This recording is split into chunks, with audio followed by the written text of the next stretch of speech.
Donc vous êtes resté rien que pour moi, ça me fait toujours plaisir. Enfin, du moins, j'espère que c'est pour moi que vous êtes resté. Voilà. Je ne sais qui je dois remercier. Voilà, enfin tout le monde, tous ceux qui m'ont déjà invité, c'est sympa. Claire, parce que je la connais depuis des années, mais aussi les gens que j'ai rencontrés, puis tous les gens que j'ai la chance de connaître dans l'Oise. C'était le programme riche. Voilà. Alors colloque rétablissement, on en parle partout. Depuis 2014 à Lille, je pense qu'il n'y en a pas eu un seul dans les Hauts-de-France. Voilà. Et c'était encore en 2014 super consensuel. Au moins ici, il y a eu des interventions percutantes, réalistes, j'allais dire, sur ce que c'est que le rétablissement, qui n'est pas que l'affaire des malades. Voilà, quel gros mot. Donc je ne me suis même pas présenté, mais vous avez mon nom dessus. Hein. Donc je suis Vincent de Messier, je suis ex-usager de la psychiatrie, parce que j'ai passé 15 ans enfermé avec des parcours en UMD, parce que j'étais le malade le plus pourri, foutu, de mon service, de mon pôle. Jusqu'à temps que j'ai eu la chance de rencontrer le réseau français sur l'entente de voix, enfin qui n'était pas encore créé, mais en tout cas la première formation sur l'entente de voix, où là, on ne s'est pas intéressé à mon symptôme. On ne m'a pas collé l'étiquette de schizophrène, foutu à vie, qu'on essayait de refoutre en UMD, parce que j'emmerdais tout le monde, il paraît. Voilà. Qui emmerdait la ville, les voisins, parce que de toute façon, j'étais qu'un schizo, j'étais perdu. Mais où simplement on m'a proposé, non pas de s'occuper de la maladie ou l'étiquette qu'on m'avait mis, avec tout ce qu'il y a derrière, même si on voulait mon bien, hein, on voulait m'en sortir alors qu'on n'arrêtait pas de me dire que j'étais foutu à vie. C'est quand même un peu le paradoxe de la psychiatrie, c'est qu'on a tous des diagnostics où on est foutu à vie. On va nous demander de bouger, waouh, mais pourquoi je vais bouger si je suis foutu à vie? Qu'on se retrouve stabilisé avec la gueule de travers, alors je parle de moi, hein, 240 kilos, la gueule de travers, le filet de baffe qui coule et tout, les tics, malgré les correcteurs, avec des doses de médicaments où on ne sait pas où on va les chercher. Et puis, voilà, là, on me propose simplement une chose, c'est de ne pas parler de ma maladie, mais de parler de ce que je vis. Et moi, ce qui était le plus problématique chez moi, c'est l'entente de voix, parce que j'entendais les voix. Et parler de ce qu'on vit, ben, ça peut paraître étonnant, mais c'était la première fois en 15 ans de psychiatrie qu'on me permettait de le faire. Alors tout le monde savait que j'avais des voix, hein. Enfin pardon, tout le monde savait que j'avais des hallucinations acoustico-verbales, que je délirais, que c'était du grand n'importe quoi. Tous les mots qui faisaient que je parlais jamais de ce que je vivais.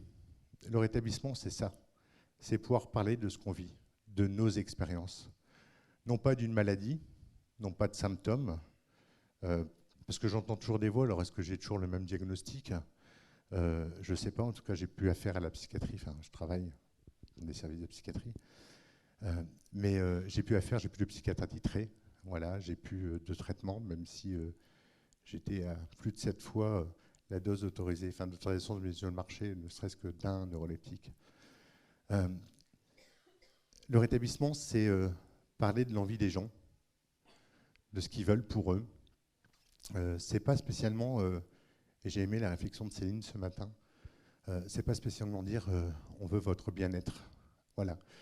On parle de rétablissement aux États-Unis aussi dans des couloirs de la mort, où il y a par exemple des gens qui parlent de l'entente de voix et où ils disent faire leur parcours de rétablissement dans des états où de toute façon ils savent qu'ils vont y passer un jour ou l'autre. Je ne vais pas rentrer dans la polémique, est-ce que c'est bon ou c'est pas bien, mais voilà, c'est qu'il ne faut pas croire que le rétablissement, c'est l'objectif premier, c'est d'être la personne la plus heureuse, même si moi je dis que je suis quelqu'un d'heureux maintenant. On a le droit de vivre aussi avec ses emmerdes et de vouloir garder une partie de ses emmerdes pour X ou telle raison. Et on a le droit aussi de vouloir ou de garder une partie de son malheur. C'est juste que, voilà, le rétablissement, c'est pas un stéréotype. On l'a entendu ce matin, c'est pas on se rétablit pas d'une maladie, mais on se rétablit d'un parcours de vie. Il suffit de parler avec des usagers, des gens qui sont dans les services, des gens qui en sont sortis. On a tous subi des choses dans nos parcours en psychiatrie, dans nos parcours avant, qui nous ont menés un jour à péter des câbles, à être le fou de la famille, le fou de la rue, du quartier, le fou de l'hôpital, le fou, voilà, à se retrouver complètement isolé. Pourtant, je peux vous dire que dans mon pavillon, des lits, c'est pas ce qui manquait. Des professionnels, c'est pas ce qui mentait, même s'il y en a un peu moins maintenant. Mais la proposition qui m'a été faite, c'est une proposition de rétablissement, simplement, comme je vous le disais tout à l'heure, c'est parler de ses expériences. Parler de ses expériences, c'est pas dire quelque chose à quelqu'un qui va vous dire non, je suis pas d'accord avec toi parce que toi, tu es ceci ou tu es cela. C'est dire, moi j'entends des voix qui me disent ça, qui me font ça, et comment je fais pour vivre avec. Si vous me dites en face, parce que votre croyance, c'est que c'est des hallucinations, que c'est du grand n'importe quoi, que c'est du délire, mais que voulez-vous que je bouge?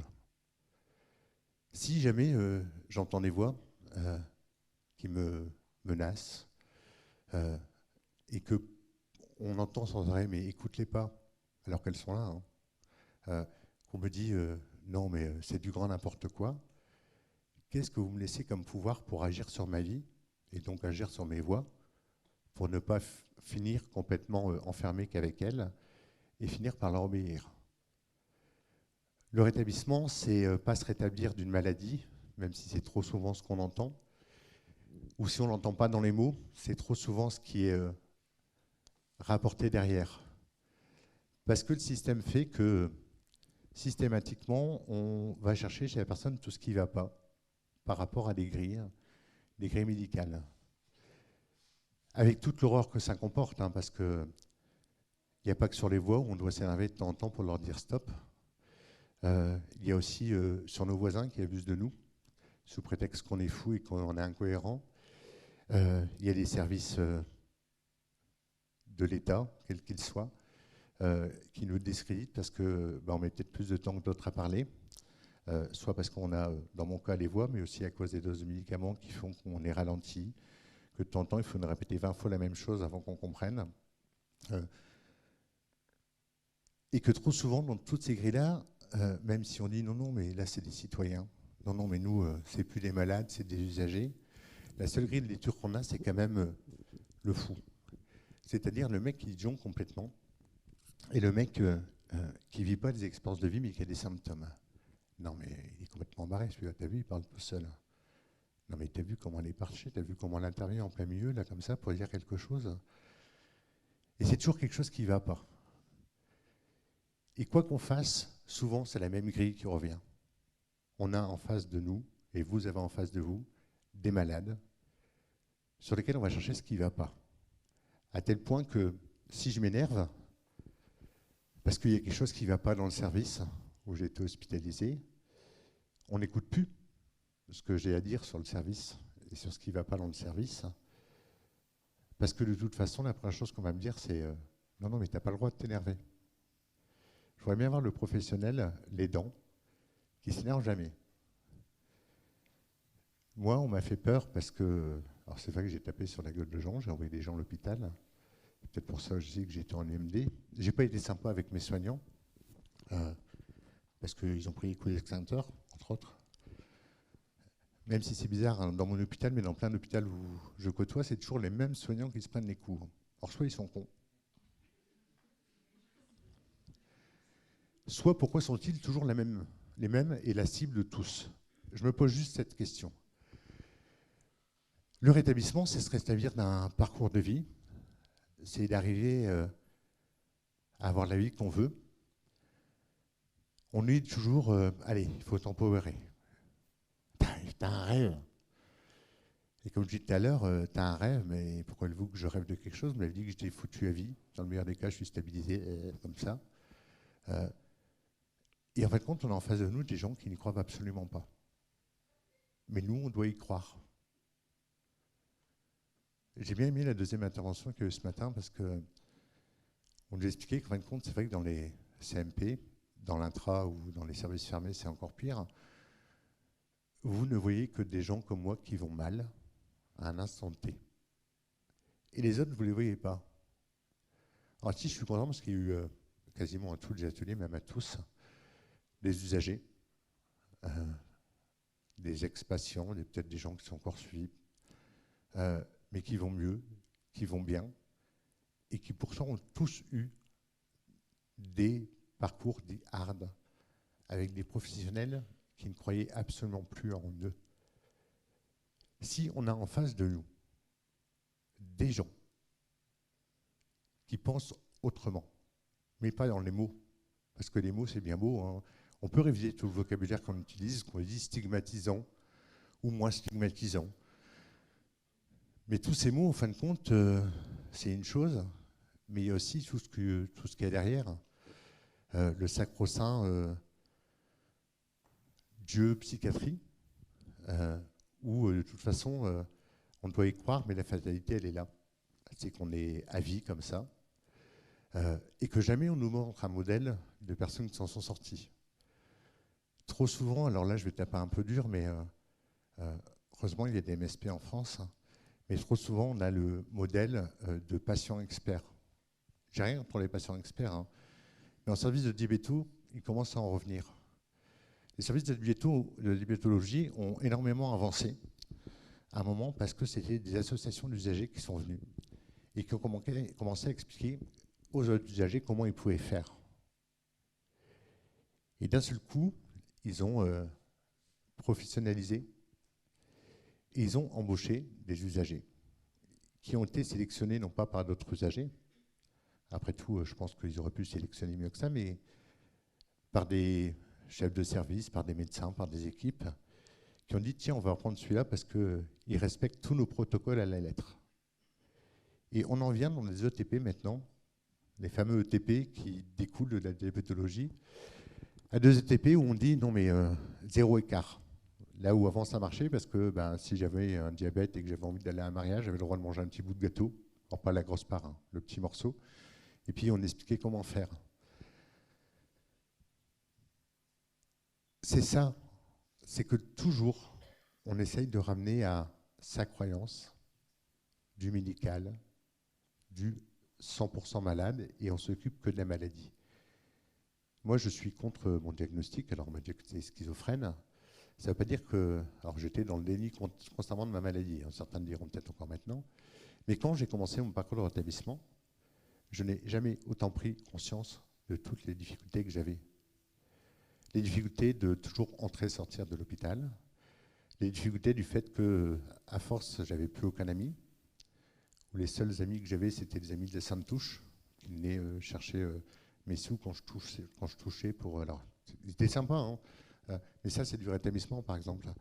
Tout le monde m'a dit, il faut les virer.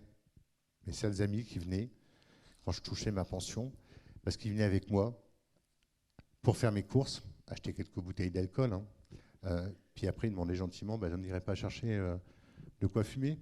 Donc on passait, et puis au bout de 3 jours, comme ma carte ne crachait plus un seul sou, ils repartaient. Il faut quand même vous dire qu'à cette époque-là, c'était les seuls amis que j'avais. Est-ce qu'on m'a proposé autre chose que me dire, il faut t'en débarrasser, c'est des sales types. Si on propose aux gens, et ça c'est du parcours d'accompagnement, et ça les professionnels peuvent le faire, propose d'avoir des lieux où on peut rencontrer des gens, où on peut se lier d'amitié, où on peut voir d'autres personnes qui s'en sortent, qui avancent. Il y a beaucoup de GEM en France. La majorité des GEM sont sur ce modèle-là, la pérédance, la pérémulsion, tous ces mots-là, enfin voilà, qui sont un peu galvaudés, mais tous ces mots-là, ça c'est déjà un message que vous pouvez passer. C'est moi qui grince comme ça. Non, mais j'ai eu longtemps cru que j'avais une puce dans les dents et du coup, je me dis c'est peut-être une interférence avec ma puce. Non, je plaisante.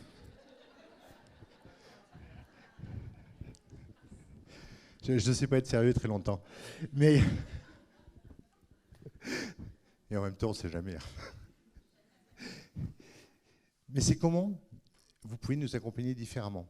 Parce que si vous nous accompagnez dans un parcours de vie, y compris avec des souffrances psychiques, qui fait qu'à un moment on pète un câble, qu'on va mal. Si vous pouvez nous accompagner différemment dans le rétablissement, c'est-à-dire pas dans le cadre de l'accompagnement de la maladie, mais l'accompagnement dans la vie, d'où tout l'intérêt de voir tous les partenaires qu'on a pu entendre ce matin. Moi j'ai entendu la création de CLSM, c'est génial, de PTSM, c'est génial. Il y a plein de trucs qui se créent partout. Hein. Mais il manque un truc souvent essentiel, c'est le lien entre tout ça. Il y a des cordeaux de différentes structures qui font tout pour essayer de faire du lien. Mais le lien est limité. Les CLSM, on dit attendez, on va faire une réunion là parce qu'il y a un cas complexe, il y a quelqu'un qui fait chier tel office d'HLM ou qui emmerde, voilà. Ou chez lui, il est en train d'encombrer, puis c'est au secours, ou alors il balance des trucs par la fenêtre. Voilà. C'est des CLSM qui sont créés sur ce principe-là. Hein. Grâce à des bons cordeaux, ils ont évolué à autre chose. Mais si tout ça est ensemble, et quand je dis ensemble, ce n'est pas entre professionnels, c'est ensemble avec nous. Nous d'abord qui souhaitons et qui avons un objectif dans la vie, mais aussi avec d'autres usagers qui font de temps en temps l'interface, qui vous rappellent qu'on n'est pas que des malades et qu'on est des gens déjà de droit. Et bien, il y a d'autres perspectives qui s'ouvrent. Si vous regardez autre chose que le symptôme, mais vous regardez l'expérience, ce matin, j'ai entendu que vous pouvez donner un peu de vous. Alors, moi, j'ai pas envie de donner mon numéro de téléphone, même là où je travaille, à tout le monde. Hein. C'est pas ça, donner de soi. Je ne suis pas obligé de raconter tout ce qui se passe dans ma vie privée. Voilà. Il y en a peut-être qui seraient choqués d'ailleurs. Mais racontez-moi après ce que vous faites, on verra qui est le pire. Mais simplement une chose évidente, si je vous dis que moi, une voix, par exemple, m'embête, elle m'insupporte, elle est toujours en train de me critiquer, quoi que je fasse, tout est nul, et que vous vous dites, oh, mais ça c'est ces voix, c'est n'importe quoi, c'est du délire, en quoi vous allez m'aider? Si vous commencez à dire d'un seul coup, j'espère qu'il n'y a pas trop de cadres de santé ici, mais que c'est mon cadre de santé, il a le même comportement. Ou ma belle-mère, c'est la même chose. On va reprendre la belle-mère. Enfin, il y a des belles-mères aussi ici, excusez-moi. Ma belle-mère, quand j'y vais, alors je suis homo, donc je ne vais pas dire ma femme, mais mon homme, il est tellement extraordinaire que ma belle-mère, moi, écoutez, je suis de la merde, hein, qu'est-ce qu'il a été prendre un mec aussi nul que ça? Mais là, vous avez des armes, hein, parce que comment vous faites pour gérer votre chef de service? Comment vous faites pour gérer le cadre? Comment vous faites pour gérer la direction de l'hôpital, ou je ne sais pas, quand il y a quelque chose qui vous insupporte? Comment vous faites pour gérer votre belle-mère? Moi, je bois un coup de vin blanc avant. Voilà. Pas deux, pas trois, parce que voilà, mais un. Mais là, d'un seul coup, vous avez des tas d'outils à me servir. Et puis un autre avantage, c'est que d'un seul coup, on va se dire, mais putain, en face de moi, j'ai des gens qui vont pas si bien que ça. Parce que le modèle que vous nous renvoyez sans arrêt, c'est nous, tout va bien. Putain, vous n'avez pas d'emmerde avec vos enfants? Vous n'avez pas d'emmerde avec vos femmes ou vos maris, hein, parce que voilà. Hein, vous n'avez pas d'emmerde avec vos voisins de temps en temps? Vous n'avez pas des trucs qui vous arrivent? Vous n'avez pas un banquier parce que vous avez mal géré ou ceci qui vous arrive? Mais putain, nous, on aimerait bien le savoir. Hein. Je ne demande pas pourquoi vous êtes en découvert ou autre, mais tout ce qu'on nous renvoie à longueur de temps, c'est que nous, on ne va pas bien et que tous les gens en face vont bien. Ça renvoie quoi? C'est qu'en fin de compte, nous, on est les gros nuls. Et après, vous allez dire, il faut y croire. Waouh! C'est pas du rétablissement, ça.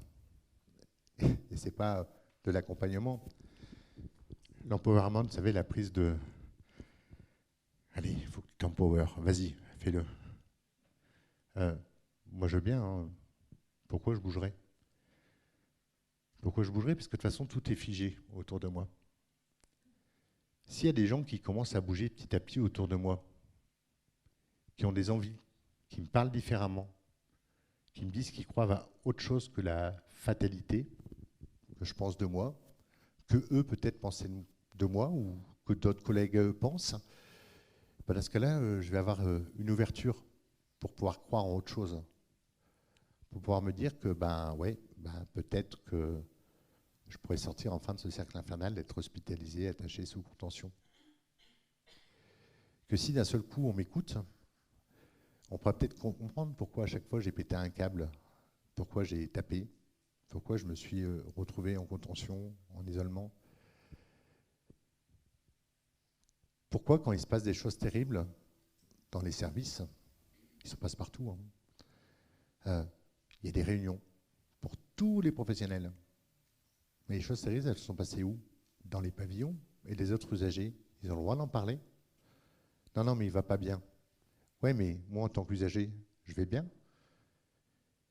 Et puis après, il y a des retours, parce que, alors, vous l'avez compris, hein, j'ai passé, je ne sais pas combien de temps, mon hôpital n'est pas pire que les autres. Hein. À force de faire le tour, tous les professionnels disent, ah non, nous, on ne fait pas ça. Puis quand j'interroge les usagers, c'est pas le même discours. quand je dis que j'avais 7 injections de Risperdal Consta tous les 15 jours, plus de Daldol, plus des tas de petites pilules miracles. Pas nous. Moi, en formation, c'est cool, je me retire, je leur dis, écoutez, je vais fumer une clope. Je dis que c'est la psychiatrie qui m'a appris à fumer. Il faut bien les accuser aussi.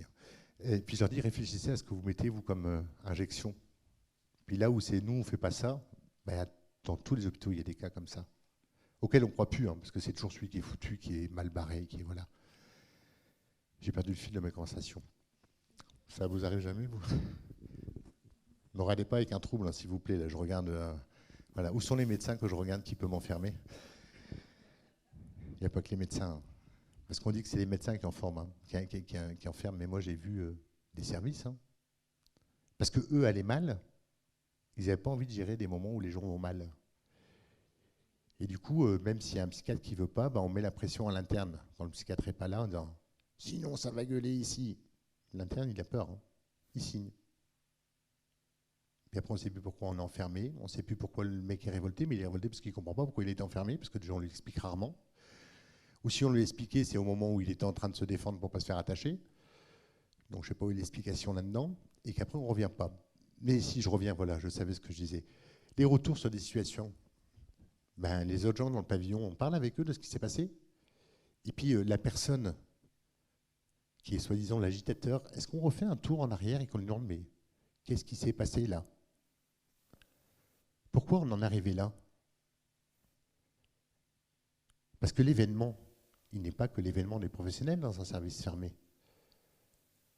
C'est l'événement de tout le monde, y compris la SH, y compris, pourquoi pas, la famille qui était là en passant. Mais néanmoins, les réunions se font entre pros. Le rétablissement, c'est d'intégrer tout le monde tout le temps sur toutes les questions. C'est ne pas parler de quelqu'un quand il n'est pas là. C'est lui proposer. S'il ne veut pas, il ne veut pas. Tu veux pas venir? Ok, d'accord. Ça, c'est pas proposé. Mais on le voit, c'est tellement plus pratique. On peut vite parler. Et puis, c'est peut-être de se décider de changer la présentation des gens. Moi, j'ai fait des tas de services. J'ai vu tous mes dossiers, avec toutes les aberrations que j'ai pu voir dedans. J'ai dit des tas de choses sur ma vie. Moi, j'ai été abusé sexuellement. Je suis passé dans un réseau de pédophiles. Je l'ai dit à mon entrée. Certes, j'étais perché et tout. Je l'ai dit. On en a fait quelque chose? Non. L'empilement de choses qui s'accumulent comme ça. Parce qu'on veut noter. Selon le système, cariatide, machin truc, je ne sais pas quel système vous avez ici. C'est celui-là. Bon, où on fait l'empilement de trucs, voilà, on ne sait même plus ce qui est dit, ce qui est fait. Parce qu'on court après quoi? Après des objectifs qui sont fixés par qui, par quoi, on ne sait pas. Fixer des objectifs avec les gens. C'est simple à dire, c'est beaucoup moins simple à faire. Parce que généralement, les objectifs sont fixes. Si, j'ai demandé. Alors moi, j'ai 2 dents là. Moi, on me l'a demandé. Et on l'a demandé à plein de gens d'ailleurs. Ce qui serait bien pour toi, c'est ça. Tu es d'accord pour qu'on aille là-dedans? C'est ce que tu veux? Bah oui. Parce que déjà, choix se négocie dans l'augmentation du traitement.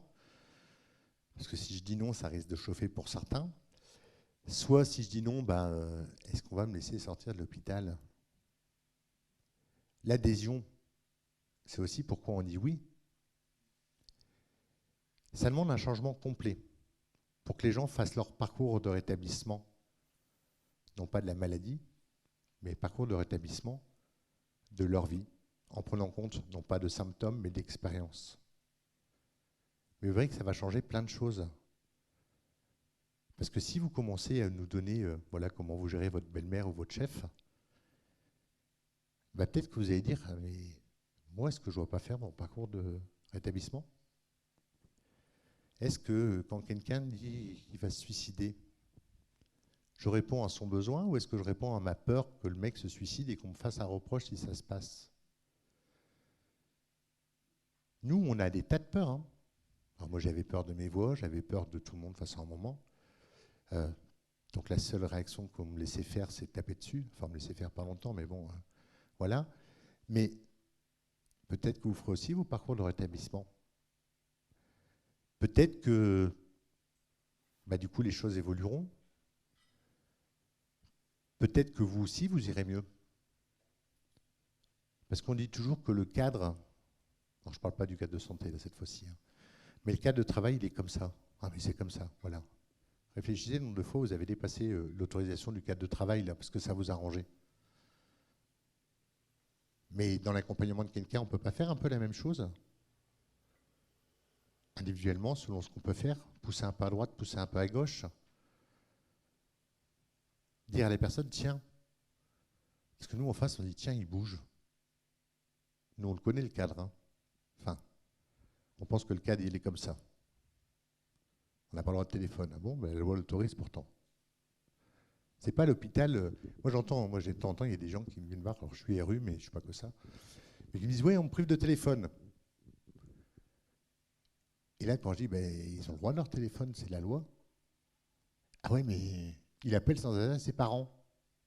Mais faites un cours d'éducation, la manipulation de téléphone, dites aux parents comment il fait pour couper et bloquer le numéro de téléphone de leurs enfants.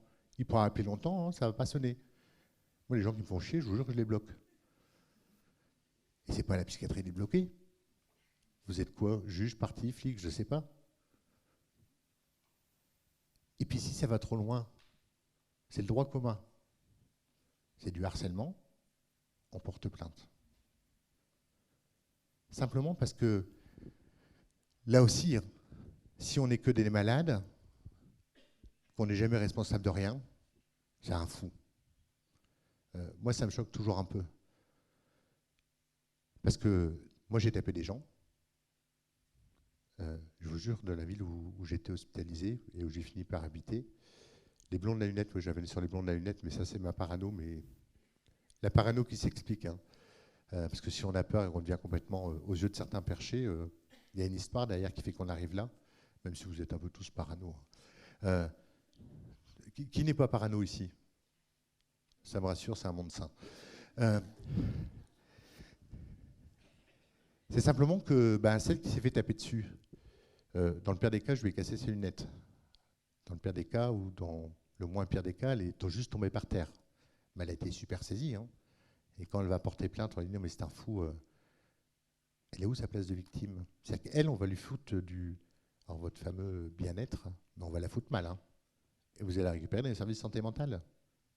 C'est-à-dire que, bon, c'est bien, hein, mais quand vous serez en pénurie, parce que le rétablissement aura marché et qu'il y aura moins de monde,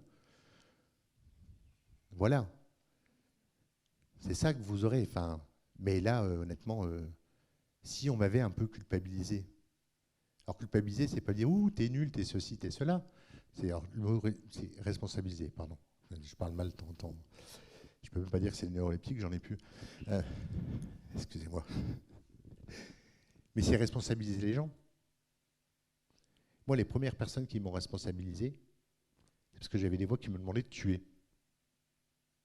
Alors, il y en avait d'autres qui me demandaient de tuer. Hein. Qui n'a pas eu envie de tuer ici un jour? Je reprends l'exemple des gosses pour ceux qui ont des gosses. Hein. Je ne vais pas reprendre l'exemple de la belle-mère parce qu'on ne va peut-être pas aller jusqu'à là. Mais voilà. Mais nous, on le verbalise en tout cas.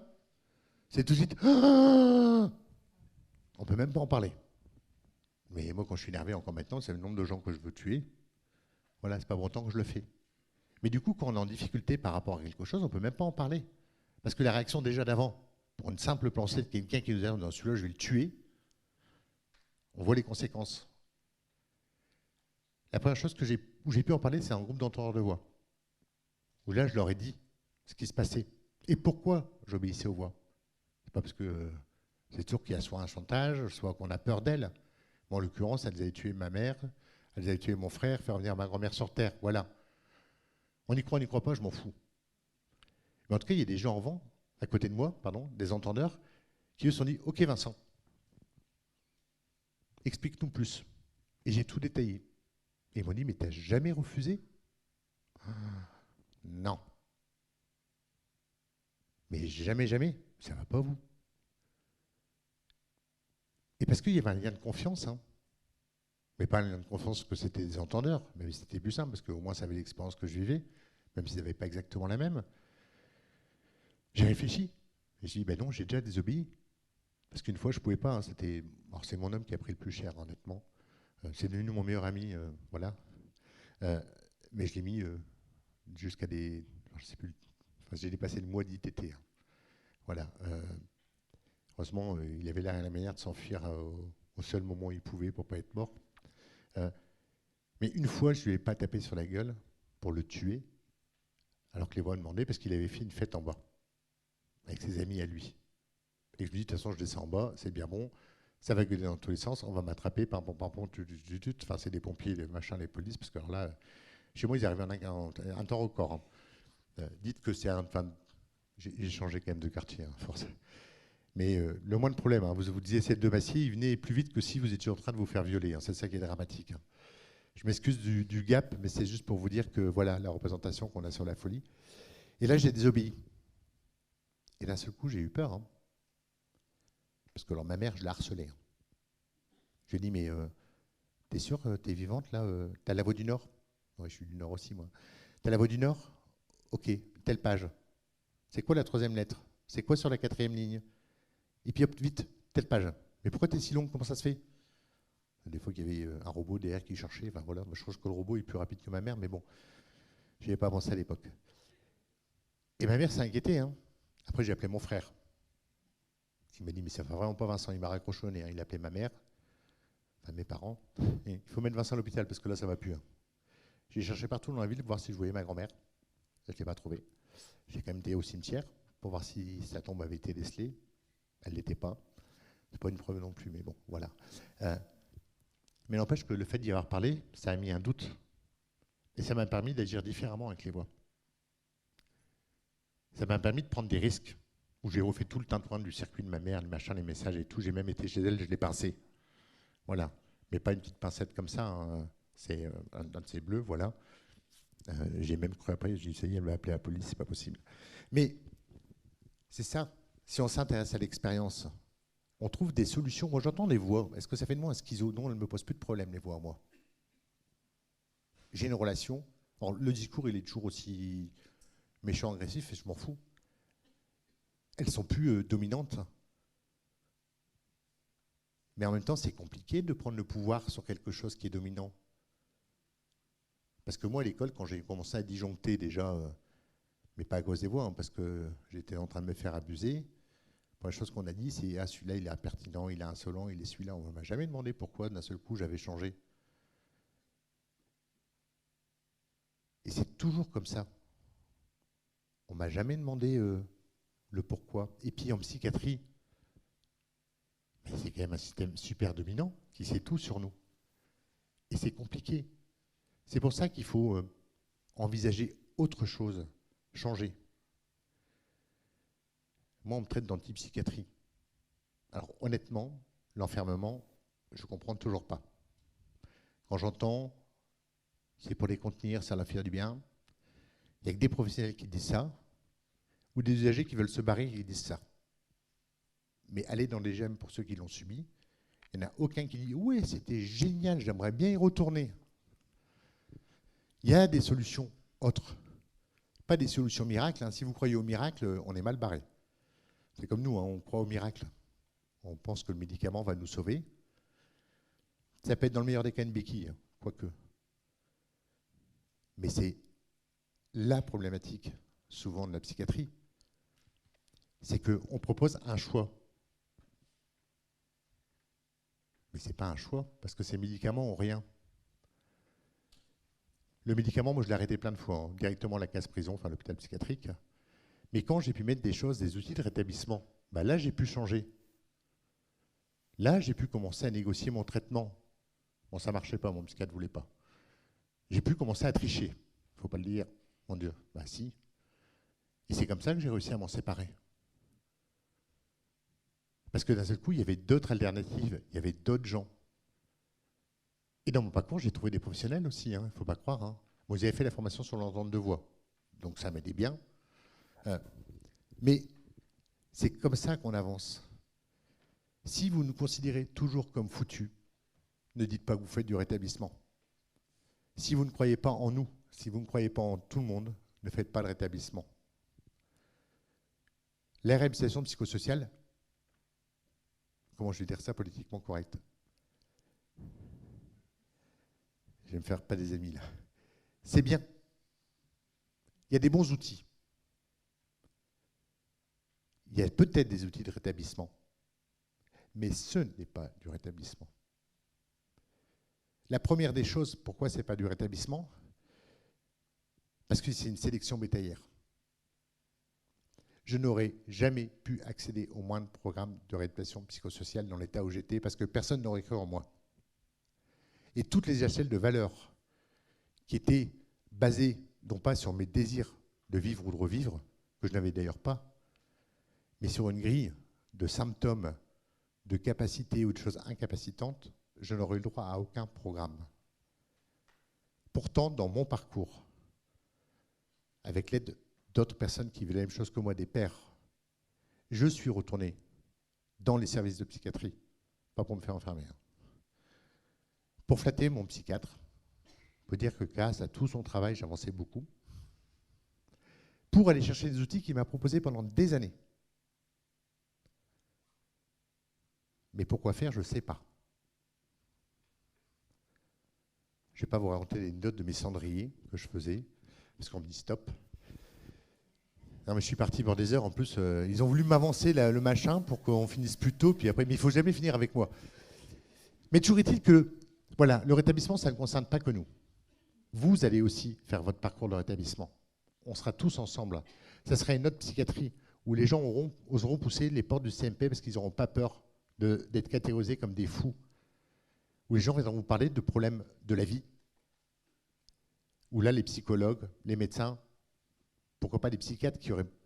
Parce que peut-être si on est perché, on a besoin d'un moment d'être... voilà. Mais si on met un traitement, on pense déjà avant à l'enlever. Et comment on va faire? Mais tout ça, c'est quelque chose qui n'est pas que pour nous. C'est pour nous. Alors, je ne sais pas qui sont les professionnels ici, mais ou pour vous. Non, mais à force de côtoyer des usagers, je vous jure qu'il y a des professionnels qui ont des têtes plus bizarres que les usagers. Une fois, j'étais dans un colloque. Alors, il n'y avait que des psychiatres autour de moi. Il me dit, ils l'ont bien choisi, les usagers. C'était un autre psychiatre. Bon, ils ont tiré un peu la gueule quand ils l'ont vu. Enfin, bon, peu importe. Voilà. Mais, non, mais c'est marrant de temps en temps qu'on est de l'autre côté, puis que les gens, parce que alors, je suis consultant au centre collaborateur de l'OMS, donc de temps en temps, j'ai un beau badge là. Et du coup, ils sont tous en train de persuader que je suis psychiatre. J'ai beau leur dire que je ne suis pas malade, je m'excuse pour les psychiatres, hein, mais ils pensent tous que je suis psychiatre. Du coup, on entend ce qu'ils pensent des usagers. Hein. Eux qui se sont dit, ah, nous, les usagers, on va en foutre partout. Dans nos services, on s'en sert partout. Puis là, ils sont là. Putain, ils vont encore nous foutre un usager? J'ai qu'une seule envie. Si vous avez envie d'y croire, bougez. Parce que si rien ne bouge, personne ne bougera. Si on attend toujours que l'autre bouge, ben on peut attendre longtemps. Que ça soit bouger pour soi en tant que professionnel, parce qu'on se dit merde, en fin de compte, je n'ai pas fait ce boulot-là pour ça, et que j'espère que vous y croyez encore. Qu'on soit usager, qu'on ne se dise pas que c'est une fatalité, mais ce n'est pas à l'usager de tout faire, ce n'est pas aux professionnels de tout faire, c'est à la société, et je réinclus les élus, les services sociaux, tout, à bouger ensemble. Mais n'attendez pas que ce soit l'autre qui bouge avant vous. Commencez par bouger, parce que tous les petits pas engendrent des grands mouvements. Et si le grand mouvement, il ne sert dans votre carrière qu'à une personne pour avancer, tant mieux. Moi, il m'a fallu un type. Alors, il était là tout à l'heure, hein, c'est Yann, je ne sais pas s'il est encore là, voilà, qui a simplement cru que oui, on pouvait voir autrement et qui a poussé le centre collaborateur de l'OMS à faire la première formation en France sur l'entente de voix. Si ce jeune étudiant qui disait « mais moi, je n'ai pas envie de cette psychiatrie-là », n'avait pas vu ça et n'avait pas poussé, je ne serais jamais là où je suis maintenant en face de vous et je ne ferai jamais tout ce que je fais. Comme quoi, il ne faut pas être le grand ponte, le grand Manitou. Il faut être une personne qui a envie de bouger. Parce que lui, je pense il ferait mieux de le dire lui-même, mais il a bougé, je pense, pour lui. Parce qu'il n'avait pas envie de faire quelque chose qu'il ne voulait pas. Et du coup, il a entraîné les autres. C'est l'invitation que je vous fais. Et la dernière chose, parce que j'ai dit que je faisais un coup de pub pour le congrès sur l'entente de voix, le congrès Intervoice, qui a lieu en octobre là à Paris, donc c'est pas long en plus d'ici. C'est simplement que la moitié des interventions sont des témoignages d'entendeurs de voix ou de personnes qui vivent d'autres phénomènes, d'autres expériences de vie. La majorité sont passées par la psychiatrie. Hein. Mais là, vous entendez des gens qui s'en sont sortis. Si vous pensez qu'il y a 1, 2, 3 figures en France qui s'en sont sorties, il y en a des milliers et des milliers. C'est vrai qu'on ne vient pas vous dire merci, parce que de temps en temps, on se souvient plus de ce qu'on a mal vécu que ce qu'on... Voilà. Mais en tout cas, il y en a plein. Si on fait quelque chose ensemble, si on construit ensemble, on arrivera au bonheur et au rétablissement de tous, les pros, les familles et nous, bien sûr. Merci.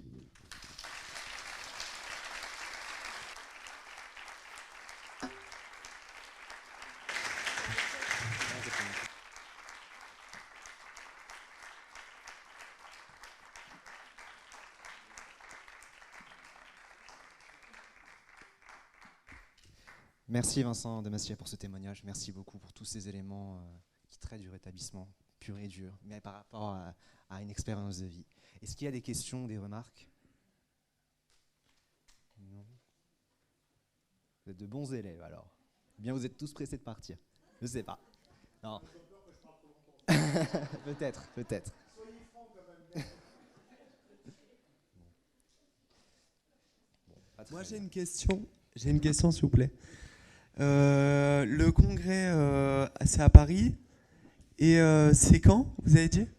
C'est ouvert à tous? Alors, je suis président du réseau français, j'ai oublié les dates, c'est au mois d'octobre, le 25-26 franchement. On a mis des flyers sur la table, on les a mis très tard.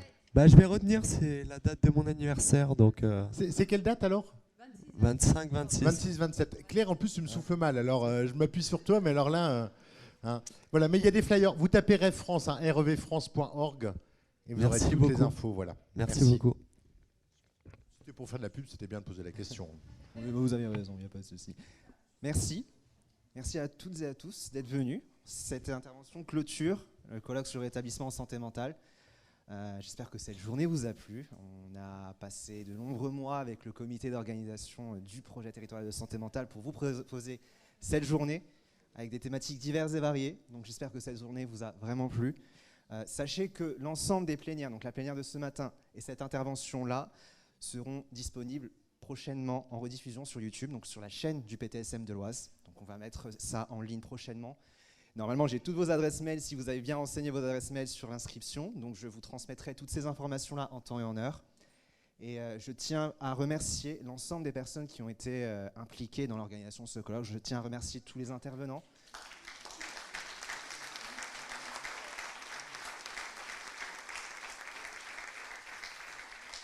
Tous les intervenants, que ce soit en plénière ou en atelier, qui ont tenu tous ces ateliers sur des thématiques diverses et variées. Je tiens à remercier toutes les personnes qui étaient en coulisses pour organiser tout cet événement. Je tiens aussi à remercier particulièrement un des principaux acteurs du PTSM, tout comme d'autres, qui est le Pays Noyonnais, bien évidemment représenté par sa coordo Magali Fache, qui a été vraiment une artisane de tout cet événement-là en coulisses, avec la logistique, vraiment. Je tiens à lui remercier, je tiens à remercier tous les services techniques derrière, et tous les autres membres du comité d'orga du PTSM. Donc, merci à tous, encore une fois, et je vous souhaite à tous une belle fin de journée.